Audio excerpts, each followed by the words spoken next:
नमस्कार दोस्तों। आज के सेशन में हम लोग एडिटोरियल में चर्चा करेंगे आरबीआई के उस कदम के बारे में जिससे न केवल बैंक के लिए बल्कि आम लोगों के लिए या कंपनीज़ के लिए भी जो बहुत सारे राहत मिले हैं, तो उसी के बारे में आज चर्चा करेंगे।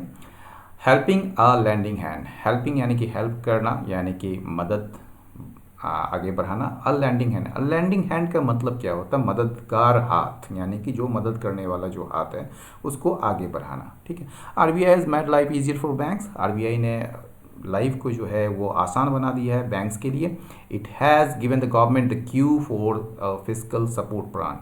फिजिकल यानी कि राजस्व या राजकोषीय जो सपोर्ट प्लान है उनके जो उसके लिए सपोर्ट करते हैं, मतलब कि जो प्लान की योजना बनाते हैं सरकार, तो वो जो फिजिकल सपोर्ट प्लान के लिए जो है एक इशारा दिया है। क्यों मतलब इशारा देना, ठीक है ना।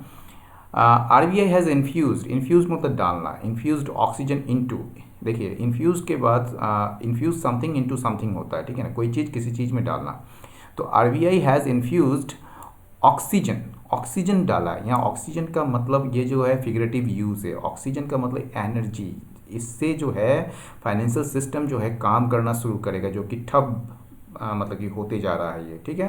तो आरबीआई हैज़ इन्फ्यूज्ड ऑक्सीजन किस पर डाला है? इनटू द फाइनेंशियल सिस्टम, ये जो वित्त प्रणाली है उसमें डाला है। With the second set of measures, ये जो फर्स्ट सेट ऑफ मेजर्स नहीं है, इसके पहले एक सेट ऑफ मेजर्स लिया जा चुका है, बहुत सारे उपाय किए जा चुके थे। तो ये जो सेकंड सेट ऑफ मेजर्स है उसके साथ जो है इसने एक ऑक्सीजन डाला, यानी कि एनर्जी डाला है किस पर? फाइनेंशियल सिस्टम में, जो कि अनाउंस्ड किया गया। तो अनाउंस जो है यहाँ पर, या तो आप इसको ऐसे समझ लीजिए, इसको क्लॉज के रूप में समझिए, तो विच आर अनाउंस्ड, ठीक है ना, या विच वर अनाउंस्ड ऑन फ्राइडे, ठीक है। अगर इसको आप वैसे नहीं समझना चाहते हैं तो सिंपल सा एक आप इसको जो है आप कह सकते हैं, ये अनाउंस जो है ये V3 है। तो V3 जो होता है यानी कि पार्टिसिपल, पास्ट पार्टिसिपल होता है, जो कि एडजेक्टिव का भी काम करता है। तो ये एडजेक्टिव है और ये मेजर्स को जो है वो क्वालिफाई कर रहा है, ठीक है।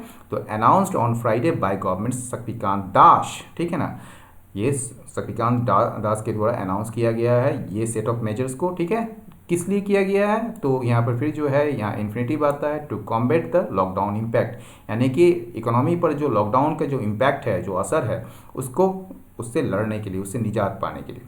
मोस्ट यानी कि जो सेट ऑफ मेजर्स हैं उनमें से अधिकांश जो हैं, सेट ऑफ मेजर्स तो आप समझ ही रहे हैं, यानी कि जो उपाय किए गए हैं उनके द्वारा, तो उनमें से अधिकांश जो है उनका जो एम्ड है यानी कि लक्ष्य है। ये देखिए एम के बाद जो है एट भी आता है और टू भी आता है। तो एट जब तब लगाते हैं तो उसके बाद जो है आईएनजी का फॉर्म आ जाता है, ठीक है, यहाँ पर आप देखेंगे।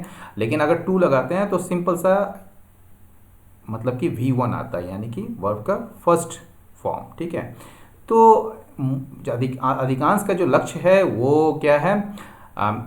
लिक्विडिटी को मेंटेन करना, यानी कि बरकरार रखना, यानी कि तरलता को जो है, यानी कि सिंपल शब्दों में कहें तो पैसे या धन को जो है वो मार्केट में बरकरार रखना, उसको मेंटेन करना। द इकोनॉमीज लाइफ ब्लड, जो कि अर्थव्यवस्था का जो है एक जीवन रेखा है। Though there are some regulatory proposals, हालांकि कुछ जो है, हालांकि मतलब दो मतलब हालांकि, there are some regulatory proposals, कुछ जो है रेगुलेटरी प्रपोजल्स भी हैं, ठीक है। यानी कि रेगुलेटरी यानी कि रेगुलेशन से संबंधित, ठीक है, जिसका लक्ष्य है एम्ड एट, या फिर जो है वही समझिए आप विच आर एम्ड आर, ठीक है। तो aimed which are aimed at making life easier for banks NBFC and borrowers, या आप इसको ये भी समझ सकते हैं, ये जो है एडजेक्टिव है यानी कि पास्ट पार्टिसिपल है जो प्रपोजल्स को क्वालिफाई कर रहा है। आप दोनों तरीके से समझ सकते हैं, ठीक है। इट इज़ नाउ क्लियर, ठीक है, that it is now clear the bank prefers to calibrate. Calibrate का मतलब क्या होता है? एडजस्ट करना, मेजर करना, नापना, ठीक है। तो कैलिब्रेट इट्स मूव, यानी कि जो इनके कदम है ये अब स्पष्ट है कि बैंक्स जो है प्रेफर करेगी, वो पसंद करेगी क्या करना, अपने जो जो भी वो कदम उठाएगी इसके बाद तो उसको जांचेगी, उसको जो है एडजस्ट करेगी। किस पर? Based on constant feedback from the ground, जो ज़मीनी स्तर से जो फीडबैक आते जाएंगे लगातार, उसी पर जो है अपने मूव्स को वो कैलिब्रेट करेगी, उसको एडजस्ट करेगी। The way it should be, जो कि होना चाहिए, द वे जो एक तरीका है जो कि होना चाहिए, it should be. In what should be reassuring for the markets, in what should be, जो होना चाहिए, रीएश्योरिंग आश्वासन भरा, मार्केट्स के लिए, mister Das was categorical. Mister Das जो है बिल्कुल स्पष्ट थे, यानी कि एकदम क्लियर थे, that the RBI would do what it takes to support the economy, कि आरबीआई जो है वो काम करेगी जो ज़रूरत है, जो व्हाट इट टेक्स, जो होना है, to support the economy, economy को सपोर्ट करने के लिए जो करना है वो आरबीआई करेगी, और मॉनिटर करेगी, यानी कि निरीक्षण भी करेगी, द इवॉल्विंग सिचुएशन, जो अभी सिचुएशन जैसा इवॉल्व कर रहा है, जो जैसे विकसित हो रहा है, उसको भी वो मॉनिटर करेगी।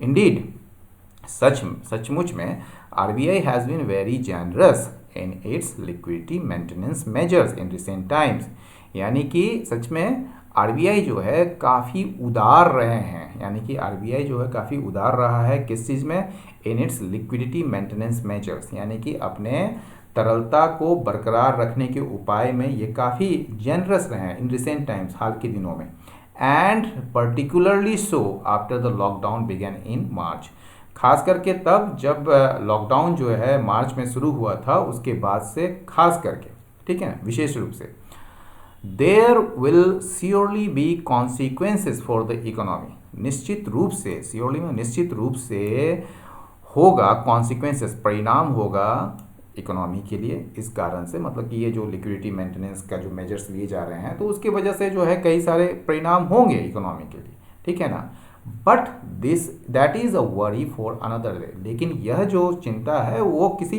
अन्य दिनों के लिए है, अभी इसके बारे में सोचने की जरूरत नहीं है, ये अन्य दिनों के लिए, that is a worry for another day. The overarching का मतलब समझ लीजिए, वेरी इंपॉर्टेंट, ठीक है, बहुत ज़्यादा जो महत्वपूर्ण है, ऑब्जेक्टिव क्या होता है, ऑब्जेक्टिव होता है आपका उद्देश्य, आपका लक्ष्य, ठीक है ना, तो बहुत महत्वपूर्ण जो उद्देश्य है नाउ अभी, should be to keep the economy afloat, ठीक है ना, यानी कि वो होना चाहिए इकोनॉमी को बनाए रखना, उसको मेंटेन रखना, अफ्लोट, ठीक है ना, कैसे, by deploying all the instruments, सारे उपकरण, सारे उपाय तैनात करके या उसका यूज़ करके, यहाँ पर डिप्लॉय मतलब यूज़ करके, एट द आरबीआई कमांड, जो आरबीआई के कमांड में है, उसके अधिकार में है, ठीक है।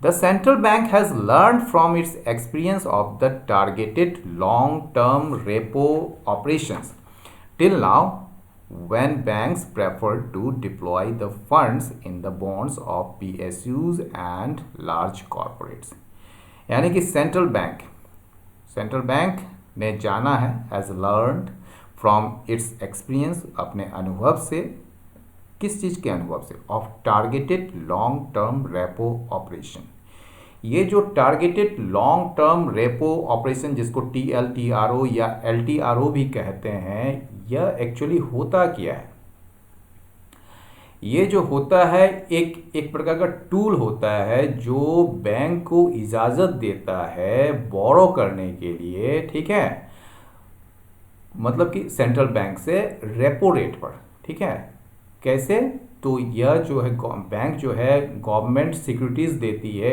उसी वैल्यू का, सिमिलर वैल्यू का या हायर वैल्यू का, एक कोलेट्रल के रूप में। अब कोलेट्रल क्या होता है, कोलेट्रल आपने जाना होगा, क्या होता है कोलेट्रल डैमेज एक शब्द आता है कोलेट्रल के रूप में। कोलेट्रल जो होता है, अगर सिंपली आप देखेंगे कोलेट्रल का मतलब, तो उसका मतलब होता है फाइनेंशियल टर्म्स में, उसका मतलब होता है सिक्योरिटी, ठीक है ना, यानी कि देखिए यहाँ पर है कोलेट्रल यानी कि फाइनेंस, ओके, फाइनेंस के सेंस में, sorry, property that someone borrowing money will give to the loan company if he or she cannot pay the debt, ठीक है, यानी कि वो प्रॉपर्टी जो कोई व्यक्ति, मान लीजिए किसी बैंक से या किसी कंपनी से या किसी व्यक्ति से उधार लेता है कोई पैसा, वो उसको,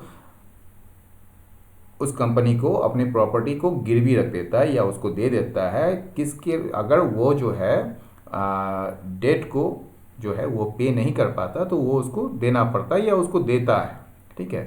तो ये समझ लीजिए कोलेट्रल मतलब एक टाइप का सिक्योरिटी, जैसे आप कोई लोन लिए हैं और वो लोन जो है आपको किसी, आपका जो है वो कह सकते हैं कि आपके पास घर है सपोज़, और आपको जो है बैंक चाहती है कि आप उसको कोई सिक्योरिटी दें, तो आप घर कोलेटरल के रूप में उसके पास देते हैं बैंक के पास, ताकि अगर आप अपने पैसे को न चुका पाएँ तो फिर आप उसको जो है उस घर को लेने की इजाज़त दे देते हैं, यानी कि वो बैंक जो है आपके घर को वो ले लेगी। ठीक है, तो वो होता है कोलेटरल। तो टीएल टीआरओ क्या होता है? तो टीएल टीआरओ क्या होता है कि ये एक टाइप का टूल होता है जो बैंक्स को इजाज़त देती है, जो कमर्शियल बैंक्स है उसको इजाज़त देती है कि 1 से 3 साल का जो फंड्स जो है वो आरबीआई से यानी कि सेंट्रल बैंक से ले, किसके रूप में?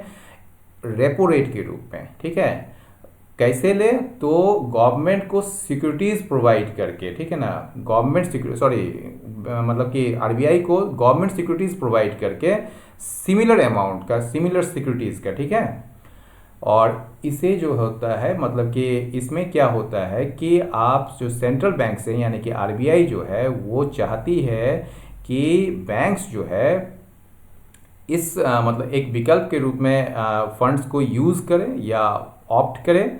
ठीक है, और उसको जो है इन्वेस्ट करे किसमें? इन्वेस्टमेंट ग्रेड कॉरपोरेट डेट के रूप में। ठीक है, तो ये होता है टीएल टीआरओ, यानी कि इसका उद्देश्य जो है वो एक्चुअल में जो है मार्केट में तरलता को बनाए रखना है। ठीक है, the central bank has learn from its experience of the targeted long term repo operation. ये जो टारगेटेड जो लॉन्ग टर्म रेपो ऑपरेशन जो कि इसने अभी कुछ दिन पहले भी चलाया था, और फिर उसको जो है उसी से उसने सीखा है या जाना है अपने अनुभव से।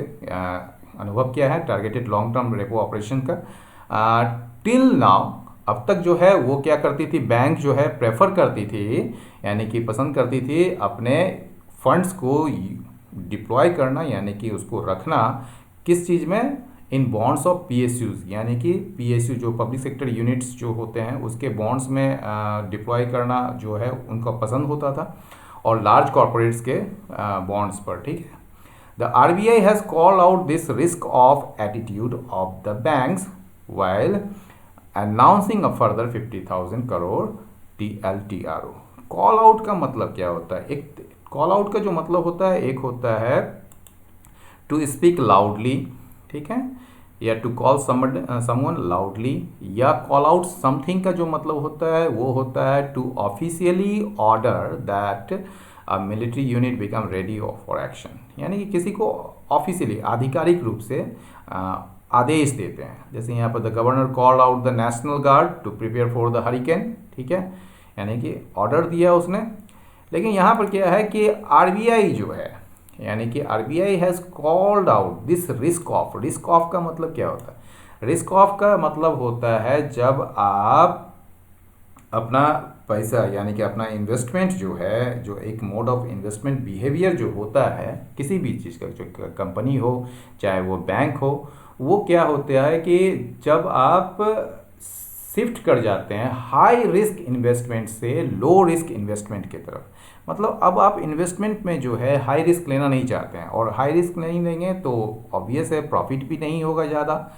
तो आरबीआई जो है उसने इस रिस्क ऑफ एटीट्यूड जो बैंक्स का है ना, उसको क्या किया, उसको मतलब कि उसका अटेंशन लिया, यानी कि उसके बारे में कह सकते हैं कि बहुत ही ज़्यादा उसके बारे में उन्होंने सामने लाया इस चीज़ को, जब वो अनाउंस कर रहे थे फर्दर अतिरिक्त 50,000 करोड़ यानी 50,000 करोड़ टीएलटीआरओ को।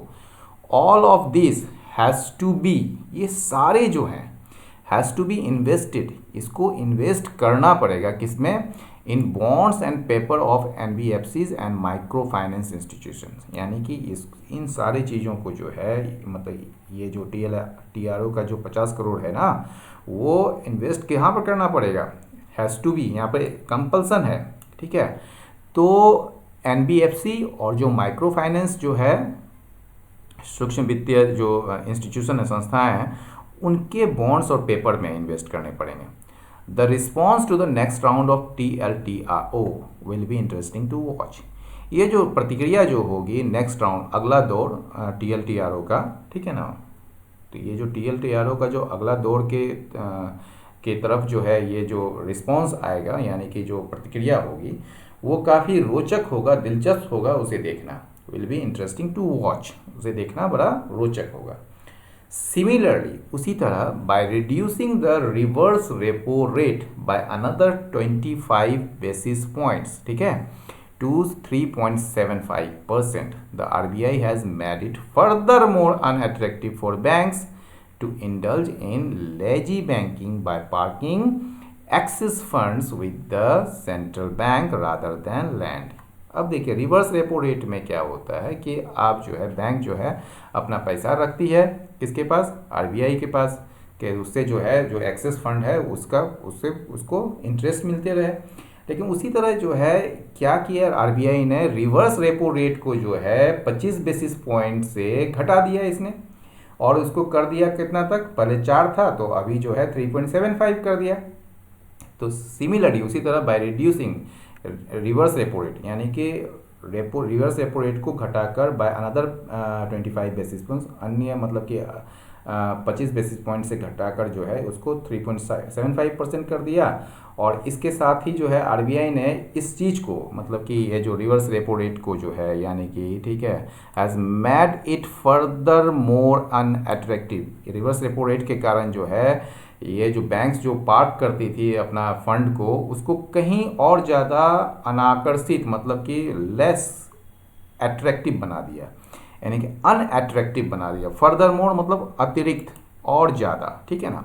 तो RBI हैज़ मेड इट, यानी कि जो आप पार्किंग करते थे अपने पैसे को, एक्सेस फंड को जो बैंक पार्क करती थी RBI के पास, वो उससे जो है वो अब पार्क नहीं करेगी, वो दूसरी जगह वो मतलब पैसा लगाएगी। तो RBI has made it further more unattractive, ठीक है, किसके लिए, फॉर बैंक्स, ठीक है, उन बैंक्स के लिए जो इंडल्ज मतलब लिप्त होना, शामिल होना लेजी बैंकिंग में, जो लेजी बैंकिंग में लिप्त होते थे, ठीक है, बाय पार्किंग, कैसे, तो अपने एक्सेस फंड्स को पार्क करके, यानी कि रख कर कहाँ पर, सेंट्रल बैंक के पास, बनिस्बत कि वो उसे लैंड करे, मतलब उसे ऋण में दे, सॉरी।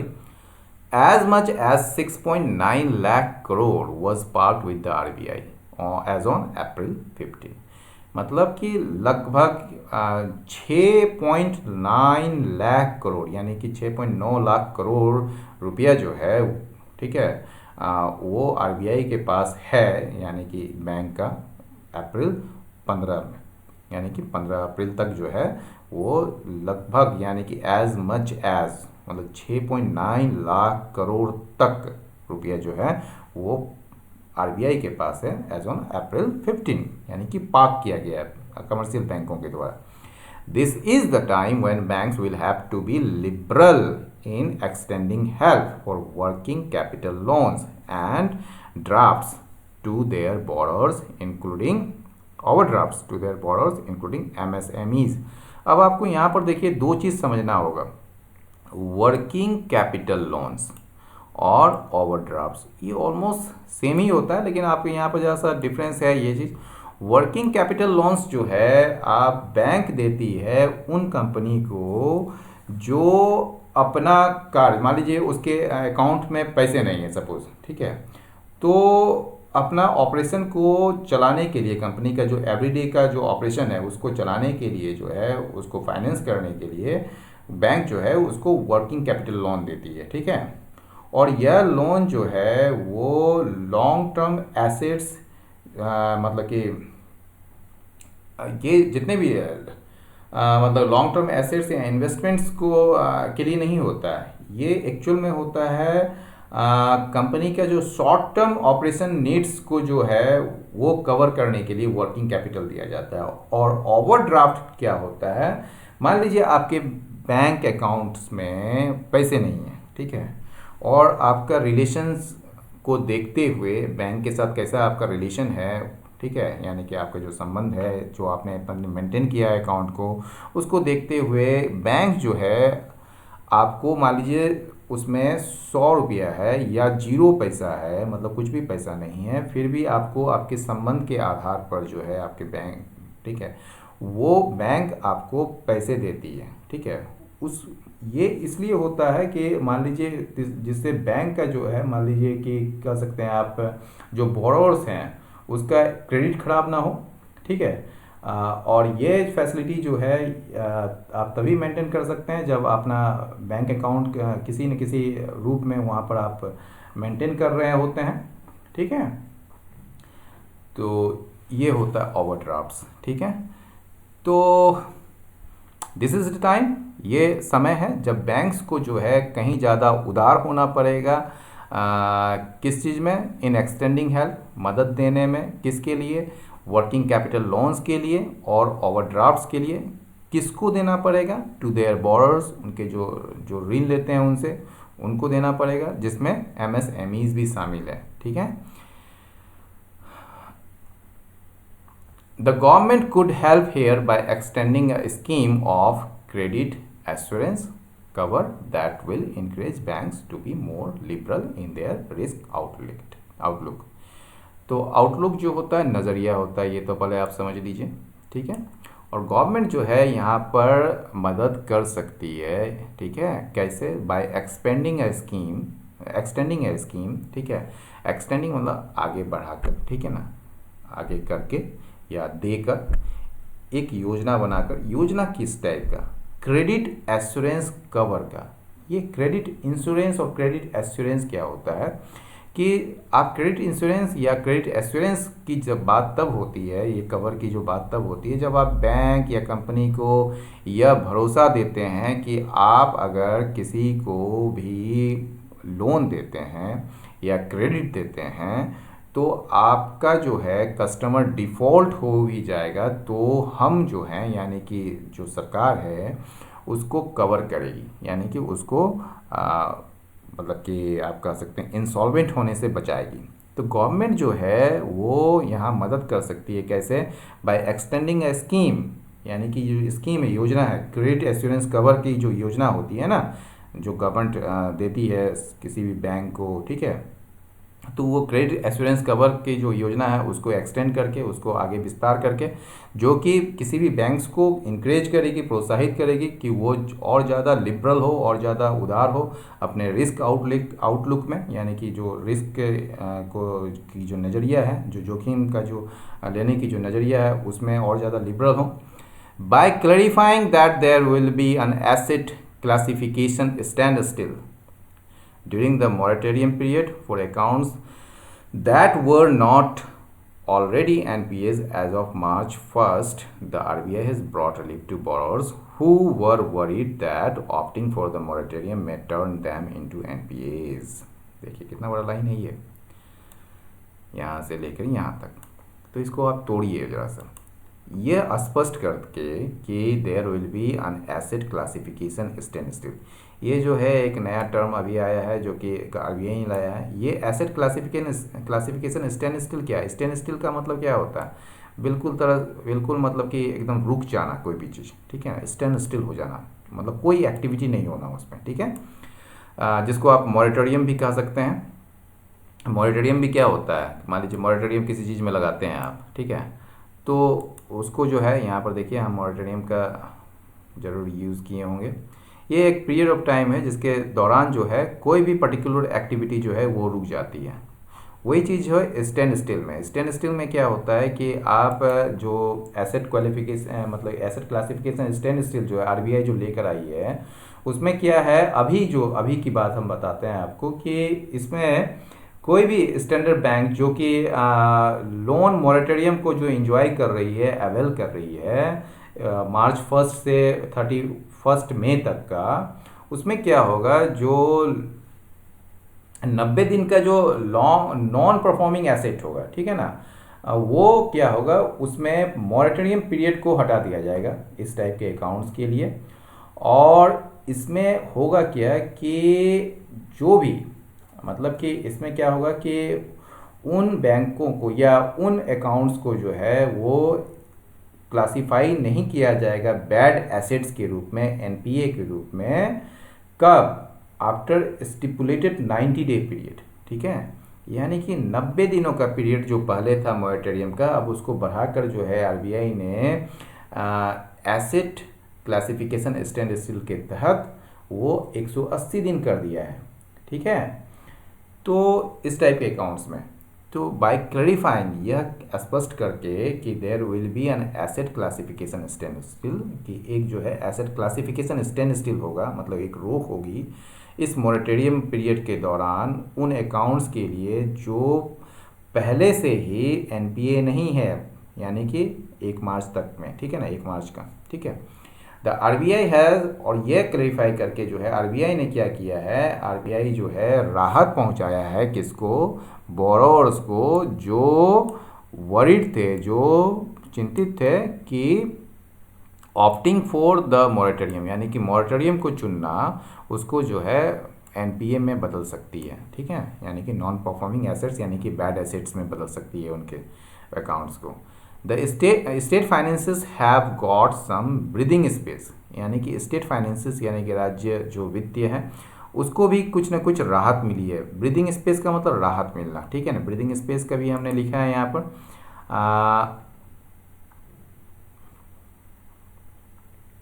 यहाँ देखिए ये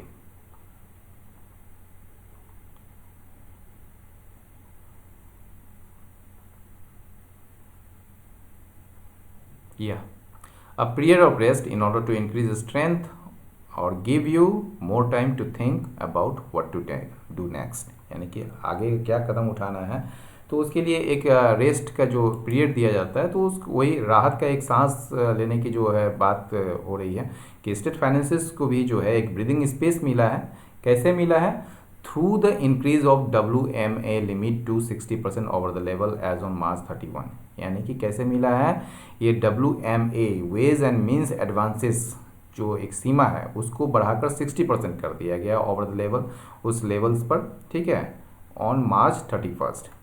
the special refinance activity of 50,000 crore extended to NABARD, SIDBI and NHB will help these institutions to prop up their respective constituents, यानी कि जो स्पेशल रीफाइनेंस फैसिलिटी जो है TLTRO का जो फैसिलिटी जो दिया गया है, यानी कि रेपो रेट जो ऑपरेशन है आपका, उसमें जो है 1 से 3 महीने का, सॉरी 1 से जो है 3 साल का जो फंड्स जो है आप सेंट्रल बैंक से ले सकते हैं उसी रेपो रेट पर ही। तो रेपो रेट में ऐसे मतलब कि शॉर्ट टर्म का होता है, लेकिन यहाँ पर जो 1 से 3 साल का दिया जा रहा है, तो ये एक्चुअली TLTRO जो है एक स्पेशल रीफाइनेंस फैसिलिटी है 50,000 करोड़ का, जो कि अभी अनाउंस किया गया है आरबीआई के द्वारा, एक्सटेंडेड टू नाबार्ड, जो कि दिया गया है किसको, नाबार्ड को, SIDBI को और NHB को, ठीक है।